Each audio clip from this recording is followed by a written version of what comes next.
La vraie préparation, c'est d'abord spirituel. L'investissement spirituel nous permettra d'avoir les résultats escomptés. Vous savez, même le Seigneur, quand il est venu au monde, avant de commencer au ministère, il a passé un temps de la préparation. Dans le jeu, dans les prières, question d'ajouter une valeur dans son ministère. Donc, la vraie préparation, nous l'avons commencé au plan spirituel. Nous sommes en train de travailler chaque nuit, en train de prier avec l'Église pour donner la valeur à ce que nous sommes en train de faire.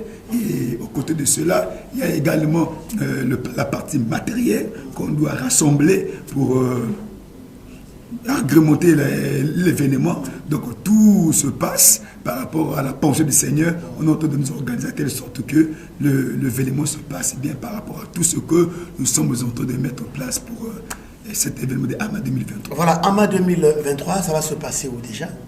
L'église se situe où? Nous sommes situés à Mengo. Nous sommes situés à Mengo, l'église à Mengo, derrière l'école primaire de Mengo, en allant vers l'avenue de 100 mètres. Et c'est là où nous exerçons le ministère. C'est là où est le siège de l'église. Donc c'est là aussi que l'activité aura lieu. Pour le moment, on le fait encore à l'église, mais il arrivera à long terme, Dieu voulant, on pourra le faire dans les lieux publics, dans les stades, et dans les lieux publics. Et c'est au fil du temps que toutes ces choses-là seront améliorées. C'est d'une manière rotative. Alors voilà donc, avant de vous laisser partir pour recevoir notre invité permanent, le berger Naïm Pondi, alors dites-nous quel est l'objectif de cette deuxième édition? L'objectif de cette deuxième édition, nous avons un seul objectif qui revient souvent également, c'est l'apparition de l'ange. Vous savez, Israël a souffert pendant longtemps en Égypte. Dieu avait dit, dans Genèse 15, Israël souffrait pendant 400 ans. Après, je vais les délivrer et de là, je jugerai la nation dont il sera servi. Mais Israël va souffrir pendant 400 ans. Dieu va ajouter 30 années supplémentaires. Donc Israël a souffert pendant 430 ans en Égypte. Pendant tout ce temps de leur servitude-là, Dieu cherchait un homme. Or, l'homme que Dieu devait chercher, c'est l'homme-là que Dieu devrait d'abord apparaître à lui. C'est pour cela, Exode chapitre 3 nous parle de Moïse. Pendant qu'il faisait paître le troupeau de son beau-père Jéthro, la Bible dit l'ange de l'Éternel est apparu à Moïse. Quand l'ange apparaît à Moïse, il lui donne l'instruction d'aller délivrer Israël. Il dit, mais tu m'envoies là-bas, on me posera la question, qui t'a envoyé? Il va leur dire, c'est lui qui s'appelle. Vous voyez que celui qui se révèle, il révèle également ce qu'il est lui-même.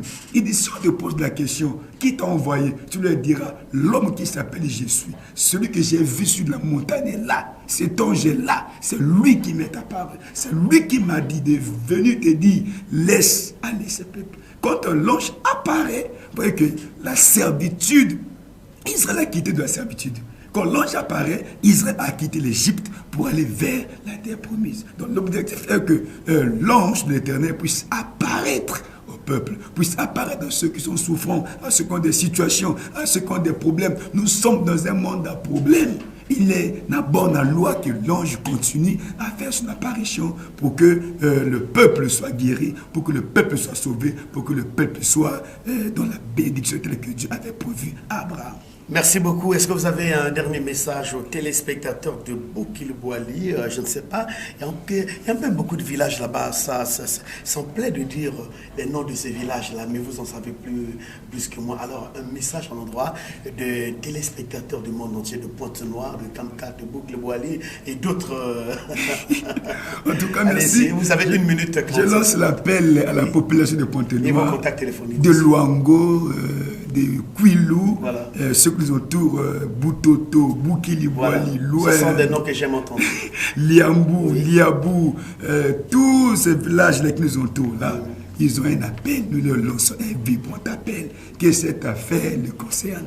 Du 1er au 4 juin, qu'ils viennent expérimenter Dieu. Parce que Dieu, la Bible dit, il ne change pas. Il est le même hier, aujourd'hui et éternellement. Ce qu'il a fait hier avec Moïse, il peut le faire aujourd'hui. Donc, l'appel est là, l'invitation elle est gratuite. Nous demandons à la population de répondre massivement à cet appel, de répondre massivement à ce mouvement. Je crois que le Seigneur fera du bien. Une seule date, nous sommes là du 1er au 4 juin 2023 au ministère Ciel, qui est la communauté internationale éternelle et lumière, située à Mengo, derrière l'école primaire de Mengo, en allant vers l'avenue des 100 mètres. On peut nous joindre par ce numéro, le 04 470 77 75. Nous avons le 06 680 98 et 81. Merci beaucoup, pasteur Élie du ciel Idoukou. Vous étiez sur ce plateau pour nous annoncer la deuxième édition de AMA 2023 qui se tiendra donc en l'église là où vous êtes visionnaire, AMA 2023. C'est du 1er juin au 4 juin. Voilà donc, merci de votre venue sur ce plateau et nous vous disons merci. Mais avant de vous laisser partir, nous voulons vous donner cette information qu'hier en l'église il y a eu donc une réunion de